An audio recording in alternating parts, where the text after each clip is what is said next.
Bismillahirrahmanirrahim. Assalamu alaikum dear students. Hope so you all are fine. Today we are going to discuss about all the topics that we have discussed in this week. The first one is bacterial nutrition. Now what is nutrition? Nutrition is a food which every living organism require for their better survival. They convert it into energy and then use it, like all the living organism, plants, animals, and bacteria is also a living organism. So nutrition or food is also the requirement of bacteria. Now question is that how the process of nutrition occur in plants, bacteria. How the nutrition process occur in bacteria? It is the process of nutrition is occur in bacteria, like they act as a heterotrophic and autotrophic, both like autotrophic and heterotrophic. Now what is autotrophic? Autotrophic are those organisms which prepare their own food, and heterotrophic are those organisms which cannot prepare their own food but they depends on some other organism for their food. Autotrophic are those like which use the inorganic material and convert it into organic material. What is inorganic material? Inorganic material is like carbon dioxide, and they convert it into carbon dioxide or water. They convert it into organic compound like glucose or carbohydrates. And heterotrophic, they just rely on organic matter like carbohydrates or protein, fats, etc. These are the autotrophic. The process of autotrophic in bacteria occur in different ways, like simply अगर उसको देखा जाए, photosynthesis के process को देखा जाए तो photosynthesis is normally occur when the combination of carbon dioxide and water are the mixture of carbon dioxide and water are combined together, they mix up and then they form glucose and oxygen will be released. But it is a bit different from autotrophic bacteria. The process of photosynthesis is different in autotrophic bacteria. How the process is occur, like they use hydrogen sulfide or H2S instead of carbon dioxide. Okay, now these are the photosynthetic bacteria. Photosynthetic bacteria are included in autotrophic bacteria. Similarly ये photosynthesis का जिस तरह process होता है, इनमें भी यही process होता है, लेकिन H2S जो है वो यूज़ करते हैं, या इसकी जगह कोई और भी जो है वो इलेक्ट्रॉन डोनर यूज़ कर सकते हैं. And the example are purple sulphur bacteria and green sulphur bacteria. ये देखें ये प्रोसेस हो रहा है. H2S, ये वाटर की जगह यहाँ पे क्या यूज़ करें? H2S यूज़ करें, कार्बन डाइऑक्साइड यूज़ करें. सिमिलरली वो लाइट को यूज़ करेंगे और फिर फाइनली कार्बोहाइड्रेट्स की फॉर्मेशन कर लेंगे, और रिलीज़ क्या चीज़ होगी? सल्फर जो है वो यहाँ से रिलीज़ होगा. ठीक है, ऑक्सीजन जो है वो तो रिलीज़ नहीं हो रहा. ऑक्सीजन जो है वो क्यों नहीं रिलीज़ हो रहा? क्योंकि ऑक्सीजन यूज़ ही नहीं हुआ था. जो यहाँ पे ऑक्सीजन था, ये कार्बन डाइऑक्साइड वाला ऑक्सीजन था, ये तो आगे कार्बोहाइड्रेट्स की फॉर्मेशन इसने कर ली है ना, इस वजह से. अब नेक्स्ट आ जाते हैं chemosynthetic bacteria. What are the chemosynthetic bacteria? They are those bacteria which prepare their food in the presence of some chemicals. They are also called nitrifying bacteria. Means nitrogen cycle में जो है वो different bacteria use होते हैं. Ammonium, the conversion of ammonium into nitrite and then nitrite will be converted into nitrates. ये सारी जो है वो conversion करके atmospheric nitrogen की, और ये अपने लिए भी जो है वो food prepare करते हैं in the presence of these nitrifying elements are in the presence of these chemicals. This one is heterotrophic bacteria. Heterotrophic bacteria are those which depends on other or which rely on organic matter like carbohydrates, proteins, fats. They cannot prepare their own food but they depends on other. Similarly like human or other animals which depends on other. We are also depending on some other organism for our food. We cannot prepare our own food like plants or some autotrophic bacteria. Okay, how the heterotrophic process is occur, or how the heterotrophic bacteria run the process of nutrition. The first one is saprophytic bacteria. Which are the saprophytic bacteria?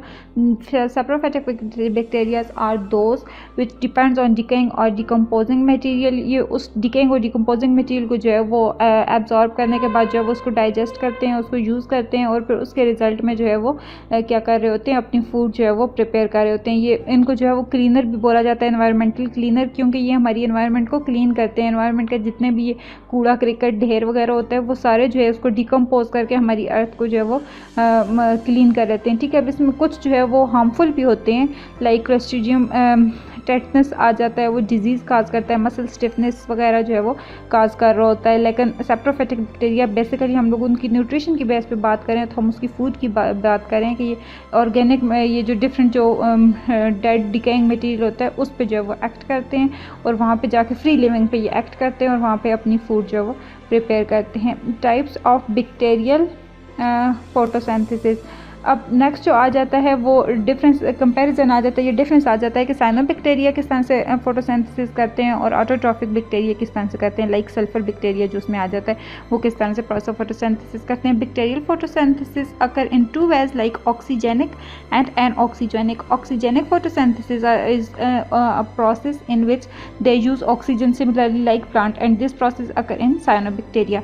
ये देखें ये cyanobacteria में और first वाला step देखें आप, carbon dioxide के साथ वाटर ऐड हुआ, लाइट यूज़ की इन्होंने क्लोरोफिल को जो है वो यूज़ किया और कन्वर्जन कर ली, ग्लूकोज और ऑक्सीजन वाटर उसमें से रिलीज़ हो गया। ठीक है, वाटर जो है वो बहुत कम अमाउंट में जो है वो रिलीज़ हो रहा है, मतलब 12 जो है ये यहाँ पे वाटर यूज़ हुए थे मालिक्यूल्स और 6 जो है वो एंड पे रिलीज़ हुए। अब नेक्स्ट एनऑक्सीजेनिक में आ गया। एनऑक्सीजेनिक में ये देखें यहाँ पे इन्होंने इलेक्ट्रॉन डोनर यूज़ किए, यहाँ पे हाइड्रोजन सल्फाइड यूज़ हो जाता है, लेकिन यहाँ पे जो है वो किस चीज़ की यहाँ पे वाटर जो है वो नहीं यूज़ हो रहा है। ठीक है, तो एट द एंड जो है वो फिर जो चीज़ रिलीज़ होती है वो भी सल्फर या इलेक्ट्रॉन डोनर रिलीज़ होता है। तो ये जो है ये ग्रीन सल्फर बैक्टीरिया जिनकी भी आपको एग्जाम्पल दी उसमें ये प्रोसेस होता है, लेकिन साइनोबैक्टीरिया में जो है वो ये इस तरह से नहीं होता, उसमें चेंज होता है ये प्रोसेस। अब नेक्स्ट आ जाते हैं oxygenic photosynthesis. Oxygenic photosynthesis I have already told you that which are the oxygenic photosynthesis, like example है साइनोबैक्टीरिया। साइनोबैक्टीरिया के अंदर ऑक्सीजेनिक फोटोसिंथेसिस होता है, ये सिमिलरली ऑक्सीजन को यूज़ करते हैं, कार्बन डाइऑक्साइड को यूज़ करते हैं and then they will form carbohydrates और ग्लूकोज। ये साइनोबैक्टीरिया के बारे में आ गया कि वो ब्लू ग्रीन एल्गी से जो है वो इवॉल्व हुए हैं, ग्रीन इन कलर होते हैं, इनके अंदर जो है वो कुछ पिगमेंट प्रेजेंट होते हैं। पिगमेंट कौन से होते हैं, ये एक साइनोबैक्टीरिया के अंदर ये साइनोफाइटा पिगमेंट होता है। ठीक है, इसके अलावा प्रोक्लोरोफाइट्स जो है वो प्रेजेंट होते हैं, ये इनकी एग्जांपल्स आ जाती हैं। पिगमेंट जो इनके अंदर प्रेजेंट होते हैं वो फाइकोबाइलेंस है, ये फाइकोबाइलेंस आ गया। दूसरा क्या आ जाता है, फाइकोएरिथ्रीन आ जाता है, ये सारे जो है वो इनके अंदर पिगमेंट प्रेजेंट होते हैं। ठीक है, और नेक्स्ट क्या आ गया एनऑक्सीजेनिक फोटोसिंथेसिस। एनऑक्सीजेनिक फोटोसिंथेसिस में जो है वो ऑक्सीजन को यूज़ नहीं करेंगे, यहाँ पे जो है instead of oxygen they will use hydrogen sulphide H2S and then converted into carbohydrates and sulphur will be released as a waste product from it. Okay, next the example is purple bacteria and purple sulphur bacteria. इनको purple sulphur bacteria कहते हैं क्योंकि इनके अंदर जो means इनका जो colour है उसकी बेस पे इनको पर्पल बैक्टीरिया बोला जाता है, लेकिन ये रिलीज़ किस चीज़ का कर रहे हैं, सल्फर का कर रहे हैं और यूज़ भी हाइड्रोजन सल्फाइड को कर रहे हैं, that's why they are called purple sulphur bacteria. Purple non sulphur bacteria में वो साइनोबैक्टीरिया आ जाते हैं जो इस प्रोसेस के थ्रू जो है वो अपनी फूड प्रिपेयर नहीं करते, उनमें जो है वो अदर वे में जो है वो अपना वो काम कर रहे होते हैं। ठीक है, next one is bacterial growth. Bacterial growth mean not increase in size, okay, it is the bacterial growth mean increase in number, they will increase their number, means उनका साइज तो इतना इनलार्ज नहीं होता, वो बड़े तो नहीं होते जाते ना, जस्ट उनमें क्या होता है एक लिमिट होती है, उसके बाद उनकी डिवीजन स्टार्ट हो जाती है। ठीक है, उसमें डिवीजन में क्या होता है, डिवीजन जो है वो डिफरेंट वे से होती है, वो फिर आगे सेक्सुअल रिप्रोडक्शन में जो है वो उसको डिस्कस करेंगे। सिंपली ये डिवाइड हुए सिंगल सेल जो है वो इनलार्ज होते हैं, इनलार्ज होने के बाद उसमें कर्व आता है और डिवीजन होकर वो 2 सेल्स बना लेता है, यही जो है ये बैक्टीरियल ग्रोथ है। जो बैक्टीरियल डिवीजन है इसको बैक्टीरियल ग्रोथ भी बोलेंगे, इसकी इनलार्जमेंट को जो है वो नहीं बोलेंगे। ठीक है, अब ये देख लें यहाँ पे नंबर ऑफ सेल्स आ गए हैं, नंबर ऑफ जनरेशन आ गई है, एक्सपोनेंशियल वैल्यू आ गई है। ये सिंगल स्टेज थी, ये single bacteria will split into 2, it will be divided into 2 and then 2 bacteria will be divided into 4 bacteria will be divided into further 8 and then so on 16 and ये जितना जो है वो आगे एलंगेट करें वो हो सकता है। अब यहाँ पे क्या आ गया कि हम लोगों को जो है वो इसमें क्या चीज़ चाहिए, नंबर ऑफ सेल्स हम लोगों को जो है वो 1 2 3 आ गए, लेकिन जनरेशन कहाँ से स्टार्ट हुई, ये फर्स्ट वाला जो है वो तो जनरेशन नहीं है ना, जब वो डिवाइड होगा आगे किसी चीज़ में तो फिर वो उसकी जनरेशन होगी 1 2 3 एंड सो ऑन जनरेशन। और फिर एक्सपोनेंशियल वैल्यू के एक्सपोनेंशियल वैल्यू में जो फर्स्ट हमारे पास डिवीजन होकर आई है वो 2 बैक्टीरिया की आई है। अब 2 बैक्टीरिया जो है वो उनके जो ऊपर पार लगाई है वो 1 लगाई है on the basis of their generation कि उसकी जनरेशन कौन सी है। फिर 2 को 1 टाइम मल्टीप्लाई करेंगे तो आपको पता चल जाएगा कि यहाँ पे कितने सेल हैं, 2 सेल हैं इसमें। फिर अब यहाँ पे जो है वो 2 दोबारा हमने लेना, नीचे जो बेस पे लेनी है वो 2 सेल्स को ही लेना है। ठीक है, 2 सेल्स लेके उसके ऊपर जो है वो वैल्यू कौन सी पुट की है 2, क्यों, बिकॉज द जनरेशन है सेकंड जनरेशन जो है वो रन कर रही थी। उसके बाद फिर इसी तरह से 3 हमने की है। अब ये तो स्मॉल उसमें आ जाता है ना कि मतलब हम लोग 2 5 तक यहाँ पे दिया हुआ है तो 2 5 तक तो आप वैसे भी काउंट कर सकते हैं, जब 2 की एक्सपोनेंशियल वैल्यू 50 होगी, 49 होगी, 78 होगी, तो उस पे तो फिर उस टाइम में तो आपके लिए वो सेल काउंट करना मुश्किल हो जाएगा कि आप इतने सारे सेल्स को किस तरह से काउंट करेंगे। सेल फिर मिलियन बिलियंस में चले जाते हैं। तो जस्ट उसके ऊपर जो है वो 2 के ऊपर जो है वो उसकी वैल्यू पुट करें, एक्सपोनेंशियल वैल्यू लगाएं और आपके पास जो है वो कैलकुलेशन उसकी करें, पता चल जाएगा कि मतलब 78 जनरेशन थी या 178 जनरेशन थी, तो उस टाइम में जो है वो कितनी जो है वो ग्रोथ हो रही थी, एक बैक्टीरिया से आगे जो है वो कितने बन चुके थे। Okay, this is the growth cycle. Growth cycle में क्या आ जाता है, इसमें फेजेस आ जाती हैं, उसकी स्टेजेस आ जाती हैं। First one is lag phase, then log phase, stationary phase and decline phase. अब ये ग्राफ देखें, ये लेग फेज है। लेग फेज में क्या होगा, just it will take nutrition, इसको प्रिपरेटरी फेज भी बोलते हैं। इसमें जस्ट वो क्या करेगा, न्यूट्रिशन को लेगा, न्यूट्रिशन लेने के बाद जो है वो क्या करेगा, नेक्स्ट अपनी जो है वो आगे मूव कर जाएगा। ठीक है, इसमें ये जस्ट मैच्योर हो रहा होगा, RNA DNA की फॉर्मेशन हो रही होगी, उसके अंदर एंजाइम सिंथेसिस जो है वो हो रही होगी, ये सारी। अब नेक्स्ट जो वो आगे चला जाता है लॉग फेज में। लॉग फेज में जो है वो डिवीजन हो रही होती है। ठीक है, यहाँ पे रिप्रोडक्शन हो रही होती है, मतलब लेग में जितना नंबर था ना बैक्टीरिया को, लॉग में आके वो डबल हो जाता है, डिवीजन होती रहती है। फिर आगे जब यहाँ पे मैच्योर हो चुका है वो, ठीक है, next it will move towards stationary phase. What will be happen in this phase, in stationary phase the number of reproduction of the bacterial cell and the number of the death rate will be equal. Reproduction rate and death rate will be equal. जितनी death हो रही है उतनी जो है वो reproduction भी हो रही है। मीन्स के एक स्टेशनरी फेज है, ना ग्रोथ ज़्यादा हो रही है, मीन्स के ना उसकी जो है वो डिवीजन ज़्यादा हो रही है और ना उसकी जो दूसरी डेथ रेट है वो ज़्यादा हो रहा है। दोनों जो है वो इक्वल है, एक स्टेशनरी पॉइंट आया हुआ है। फिर उसके बाद नेक्स्ट क्या होगा, नेक्स्ट जो है वो डेथ फेज आ जाती है। डिक्लाइन फेज भी इसको बोलते हैं, डेथ फेज भी बोलते हैं। यहाँ पे क्या होगा, death rate will be higher than other one, death rate will be higher than the reproductive rate और रिप्रोडक्शन रेट। यहाँ पे जो है वो डेथ ज़्यादा हो रही है और रिप्रोडक्शन जो है वो मीन्स कि ना होने के बराबर हो रही है। ठीक है, ये पूरा जो है वो उसका फेज़ है जिसमें जो है वो आगे पूरा उसका साइकिल जो है वो कंप्लीट हो जाता है। Next one is reproduction in bacteria. Reproduction जो है वो एसेक्सुअल रिप्रोडक्शन भी होती है और सेक्सुअल रिप्रोडक्शन भी होती है। Asexual reproduction is similarly like vegetative reproduction, both are same. Asexual reproduction के थ्रू बेसिकली जो बैक्टीरिया वो अपना नंबर इंक्रीज करता है। Sexual reproduction is just mean the exchange of material or the recombination of genetic material. Asexual reproduction क्या होता है, वो सबसे पहले जो है ये किसने डिस्कवर की थी, एंटन ल्यूवेनहक ने जो है वो 1676 में इसको डिस्कवर किया था। बैक्टीरिया जो है वो सिंपलेस्ट क्रिएचर होते हैं और इसको क्या कहते हैं, 5 किंगडम में की जो क्लासिफिकेशन है उसमें इसको कहाँ पे प्लेस किया गया, मोनेरा के अंदर प्लेस किया गया। वेजिटेटिव रिप्रोडक्शन में जो है वो सबसे पहले आ जाता है बडिंग। बडिंग क्या होता है, मींस के आउटर ग्रोथ जो है उसकी फॉर्मेशन होती है बैक्टीरिया की वॉल के ऊपर, तो वो जो है वो फिर फर्दर डेवलप होती जाती है। और when it will be capable to survive itself then it will be separated from bacteria और its parent cell and survive their self. वो खुद सर्वाइव करते हैं, खुद जो है वो फिर अपनी डिवीजन करते हैं एंड फर्दर ऑन फिर उनसे जो है वो डिवीजन होना स्टार्ट हो जाती है। ठीक है, अब ये बर्डिंग का प्रोसेस हो रहा है। एक से जो है ये बैक्टीरिया था, ये देखें उसके ऊपर ये रेड कलर का बर्ड जो है वो फॉर्म हुआ, ये स्मॉल बर्ड फॉर्म हुआ। उसके बाद यहाँ पे क्या हुआ, बर्ड इनलार्ज हुआ एंड फाइनली जो है वो उससे सेपरेट हो गया, ऑफ स्प्रिंग बन गया। ठीक है, फ्रेगमेंटेशन, फ्रेगमेंट जो है वो मतलब मीन्स कि वो पार्ट्स में डिवाइड होना शुरू हो जाता है। ये सारी वेजिटेटिव वो दी हुई हैं। ठीक है, डिफरेंट बैक्टीरिया जो है वो डिफरेंट वे से जो है वो अपनी डिवीजन करते हैं। फ्रेगमेंटेशन में क्या होता है कि वो उनकी जो है वो डिवीजन स्टार्ट हो जाती है और डिवीजन के बाद जो है वो फर्दर आगे जो है वो डिवाइड होना स्टार्ट हो जाते हैं और हर एक फ्रेगमेंट जो है उससे पूरा उस बैक्टीरिया जो उसकी फॉर्मेशन होती है। Mostly during unfavourable condition bacterial protoplasm undergoes the compartmentalisation on the subsequent fragmentation forming minute bodies called gonidia बनाते हैं। इस तरह से इसमें जो है वो गुनिडिया की फॉर्मेशन होती है। गुनिडिया ये डिफरेंट जो है वो वेज आ जाते हैं जिसमें हर एक जो है वो बैक्टीरिया आगे फर्दर जो है वो पूरी होल बॉडी बना के फिर अपनी डिवीजन स्टार्ट कर लेता है, फिर अपनी ग्रोथ और अपनी रिप्रोडक्शन जो है वो स्टार्ट कर लेता है। Next one is binary fission. Binary fission के प्रोसेस में क्या होता है कि बैक्टीरिया जो है वो पहले न्यूक्लिक मटेरियल उसका मेसोसोम की तरफ मूव करेगा। What is mesosome, mesosome is the part which will be invaginated. Okay, जो इन्वेजिनेट होगा और फिर उससे कर्व फॉर्म होगा। उसके बाद क्या होगा, बैक्टीरिया इनलार्ज होना स्टार्ट हो जाएगा। इनलार्जमेंट के बाद नेक्स्ट में क्या होगा कि वो उसकी डिवीजन हो जाएगी, 2 में और 2 डॉटर सेल्स की फॉर्मेशन हो जाएगी। एंडोस्पोर फॉर्मेशन, एंडोस्पर्म जो है वो एक थिक जो है वो एंडोस्पर्म जो है ये कंडीशन है, ठीक है, जो आगे रिप्रोडक्शन में जो है वो हेल्प करेगी, रिप्रोडक्शन के लिए उसको कैपेबल बनाएगी। अनफेवरेबल कंडीशन में बैक्टीरिया की डेथ हो जाती है ना, तो एंडोस्पोर जो है वो उसके जेनेटिक मटेरियल को सेव रखती है। वो जेनेटिक मटेरियल सेव होता है और then it will be then able to divide itself again.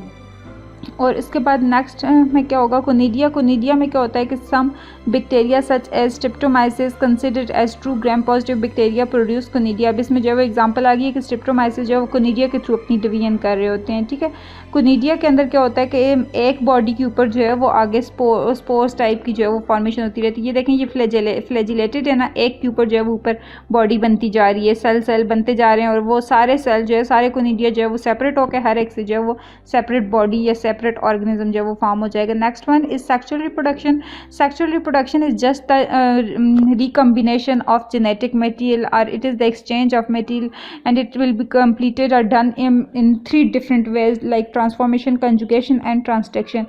The first one is transformation. Scientist did experiment. He have done an experiment to confirm the process of transformation. He just said that the genetic material of one bacteria will influence the effect of another bacteria, and he proved this statement by an experiment.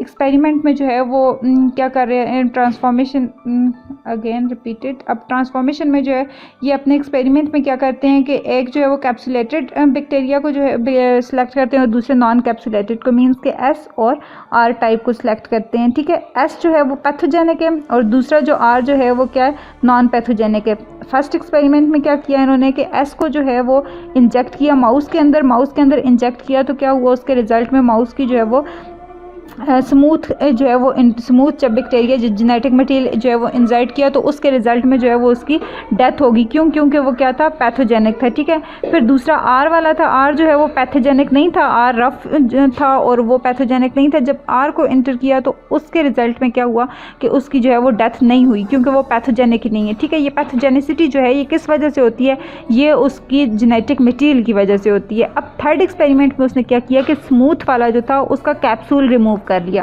Capsule remove करके फिर उसको जो है वो inject किया, तो at the result क्या हुआ कि माउस जो है वो हेल्दी रहा। तो इसके उसने क्या प्रूव किया इस चीज़ से, उसने बोला कि ये जो माउस हेल्दी रहा है वो इस वजह से रहा है, एक तो उसका कैप्सूल जो है वो रिमूव हो गया था, माउस ने जो है वो उसको डिटेक्ट कर लिया था, डिटेक्ट करने के बाद जो है माउस ने उसके अगेंस्ट फाइट की, अपने इम्यून सिस्टम को उसने एक्टिवेट किया, फाइट करके जो है वो अपना डिफेंड किया और उसको जो है वो किल कर दिया और ख़ुद जो है वो अपना डिफेंड करने में जो है वो सक्सेसफुल हो गया। ठीक है, अब फोर्थ एक्सपेरिमेंट में क्या किया उसने, जो एस माइनस था, मीन्स कि जिसके ऊपर से कैप्सूल रिमूव किया हुआ था, वो वाला बैक्टीरिया लिया, उसका जेनेटिक मटेरियल लिया, और दूसरा कौन सा लिया, आर टाइप वाला लिया, which is already non pathogenic.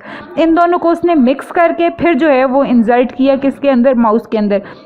तो एट द रिज़ल्ट क्या हुआ, माउस की डेथ होगी। जब ये रिज़ल्ट देखा तो जिस तरह से आप सारे लोग जो है वो कंफ्यूज हो गए हैं या पजल हो गए हैं कि ये किस तरह से हुआ है, ये कैसे हो गया, ये कैसे हो गया, तो इस तरह से वो साइंटिस्ट खुद भी कंफ्यूज हो गए, खुद भी वो पजल हो गए कि ये किस वजह से हुआ है, ये चेंज जो है वो क्यों देखने के लिए। ये साइंटिस्ट के लिए खुद भी जो है वो एक शॉकिंग रिज़ल्ट था, शॉकिंग कंक्लूजन था कि ये क्या हो गया है। ठीक है, वो खुद भी जो है वो इसमें पजल हुए कि ये सारा कुछ किस वजह से हुआ है। तो बेसिकली ये इस वजह से हुआ है कि वहाँ पर क्या हुआ था कि कैप्सूल को रिमूव कर दिया था, तो उसका जो जेनेटिक मटेरियल है उसके अंदर उसकी पैथोजेनिसिटी तो थी लेकिन वो एक्टिवेट नहीं हुई। ठीक है, उसने जो है वो वहाँ पे अपना काम शो नहीं किया, क्योंकि उसका एक मेजर पार्ट जो है वो उससे रिमूव हो गया था। लेकिन अब यहाँ पे आके क्या हुआ, फोर्थ वाले एक्सपेरिमेंट में क्या हुआ कि वो दोबारा से जो है वो जब आर के साथ मिला तो कुछ उसके जो जीन्स हैं वो दोबारा से एक्टिवेट हुए। उन्होंने जो है वो अपना जो उनका एक्शन था जो उनका फंक्शन था जो उन्होंने वहाँ पे डीएक्टिवेट कर लिया था, वो उन्होंने दोबारा से एक्टिवेट किया और दोबारा से जो है वो अपना फंक्शन शो करके उसको किल कर दिया। ठीक है, उसके ऊपर कैप्सूल फॉर्मेशन ही जो है वो दोबारा से हो जाती है। ठीक है, अब उसकी जेनेटिक मटेरियल के अंदर ये कैपेबिलिटी तो है ना कि वो अपने उसको जो है वो दोबारा से रीजनरेट करे, लेकिन उसको जो है वो कोई स्पोर्ट या कुछ पार्टनर चाहिए जिसके बेस पे जो है वो इसको अगेन जो है वो डेवलप कर सकेगा। अब यहाँ पे जो है वो ट्रांसफॉर्मेशन की क्या एग्जांपल दी हुई है कि bacterium with gene for capsule. अब यहाँ पे एक कैप्सूल वाला और दूसरा जो है वो नॉन कैप्सूलेटेड है, तो इनके अंदर जो है वो क्या डिफरेंस आया कि जब bacterium with gene for capsule को जो है वो उसकी इंजर्शन की तो क्या हुआ, हीट उसमें जो है वो उसने किस चीज़ की क्या कर लेगा, वो माउस को आगे किल कर लेगा। ठीक है, लेकिन यहाँ पे जो है वो नेक्स्ट उस अटैम्प्ट में उन्होंने क्या किया कि हीट किल्ड बैक्टीरियम आगे उसको जो है वो हीट किल्ड वाला जो है वो जब करके जो है उसको आगे इम्प्लीमेंटेशन उसकी करते हैं, तो फिर बैक्टीरिया जो है वो हेल्दी रहता है, जिस तरह से आपको ऑलरेडी जो है वो एक्सप्लेन कर चुकी हूँ। अब bacterium without gene for capsule, अब जीन जो है वो कैप्सूल के बगैर है, तो वो फिर आगे किस तरह से जो है वो अपना एक्सप्रेशन जो है वो शो करेगा, आगे क्या करेगा, genes taken in and expressed, वो जो है वो क्या करेगा, जब उसको कैप्सूल उसका रिमूव करके करेंगे तो वो अपना उस तरह से इफेक्ट शो नहीं करेगा, ठीक है। लेकिन अगेन जब उनकी रिकम्बिनेशन हो जाएगी दोनों नॉन पैथोजेनिक है, क्योंकि कैप्सूल रिमूव कर लिया है, लेकिन वो जब कंबाइन हो जाते हैं अगेन, तो कम्बिनेशन के बाद क्या होता है कि वो दोबारा से जो उसकी पैथोजेनिसिटी थी वो एक्टिवेट हो जाती है, क्योंकि उसको सपोर्ट मिल जाती है। कंजुगेशन में जस्ट क्या होता है कि कंजुगेशन में both of the bacteria will come closer, they make a bridge among them, उन दोनों के बिटवीन जो है वो एक ब्रिज की फॉर्मेशन होगी। आफ्टर ब्रिज फॉर्मेशन जो है वो जेनेटिक मटेरियल एक्सचेंज कर लेंगे। एक जो है, जो दो बैक्टीरिया यहाँ पे सिलेक्ट किए गए हैं, one was fertile and other was unfertile, तो अब जो फर्टाइल वाला था वो अपने जेनेटिक मटेरियल को फर्टाइल के अंदर जब इंटर करेगा, तो फर्टाइल वाला जो अनफर्टाइल था उसकी भी एबिलिटी जो है वो एराइज हो जाएगी कि वो भी रिप्रोड्यूस कर सके, ठीक है। तो वो जेनेटिक मटेरियल जो है उसने दूसरे पे इन्फ्लुएंस किया। फाइनली क्या होगा कि ये टेम्पररी होता है ये प्रोसेस, और सेम स्पीशीज़ के दरमियान में होता है। जब वो एक्टिवेट हो जाएगा, उसका जो है वो फर्टिलिटी उसकी एक्टिव हो जाएगी, दूसरे वाले की भी, तो फाइनली क्या होगा कि वो जो है वो एक दूसरे से दूर होंगे और उनका वो ब्रिज जो है वो कम्प्लीटली वो डिज़ोल्व हो जाएगा, वहाँ पे ख़त्म हो जाएगा, और वो दोबारा से कैपेबल हो जाएंगे, दोनों अपना अपना इलादा से सर्वाइव करेंगे। अब देखें ये तीनों टाइप्स जितनी भी पढ़ी हैं इन सब में, अच्छा ट्रांसट्रक्शन सिमिलरली जो है वो जिस तरह से साइकिल रन करता है, जेनेटिक इंजीनियरिंग में आपने पढ़ा है कि ये जेनेटिक मटीरियल जो है उस किस तरह से वो ट्रांसफ़र हो रहा होता है। एक बैक्टीरियोफेज है, बैक्टीरियोफेज आके जो है वो अटैच होता है, अटैचमेंट का प्रोसेस होता है बैक्टीरियल सेल के ऊपर, फिर अपना जेनेटिक मटेरियल इंसर्ट करता है, वहाँ पे इंसर्शन के बाद जो है वो फिर वहाँ पे बायोसिंथेसिस होती है, सेल्फ असेंबली होती है, finally it will be remove out from bacterial cell and then it will be capable to affect another bacteria और entered into in other bacteria. लेकिन वो जहाँ से अपना वो डिवीजन या बायोसिंथेसिस उसने की थी, वो उसने अपने न्यूक्लिक मटेरियल को बैक्टीरियल के न्यूक्लिक मटेरियल के साथ मिक्स किया था ना, तो मिक्स करके उसने ये काम किया था, तो वो मिक्सचर के रिज़ल्ट में क्या हो गया कि वो बैक्टीरिया का जेनेटिक मटेरियल उसने अपने साथ ले लिया था कुछ, ठीक है। जब वो जाके नेक्स्ट पे बैठेगा, नेक्स्ट पे जो है वो अटैक करेगा, तो वहाँ पे वो क्या करेगा, वहाँ पे वो अब दूसरे का जो जेनेटिक मटेरियल वहाँ से लेके आया था उसको यहाँ पे भी जो है वो इंटर कर देगा, ठीक है। तो ये सारी चीज़ जो है वो क्या कर रही है, पूरा एक साइकिल है जो रन करता जा रहा है। डोनर से जो है वो लेता है और फिर उसको रेसिपिएंट के अंदर छोड़ता है। कौन ये काम करता है, कैरियर वेक्टर बैक्टीरियोफेज ये काम कर रहा है, ठीक है। This is all about it. अब यहाँ तीनों जो टाइप्स हमने पढ़ी हैं, इन तीनों टाइप्स में देखें कि तीनों में जो है वो नंबर इंक्रीज नहीं हो रहा, लेकिन जेनेटिक मटेरियल एक्सचेंज हो रहा है और वो कुछ अपना जो है वो इफेक्ट छोड़ रहा है उसके लिए, ठीक है। Thank you so much.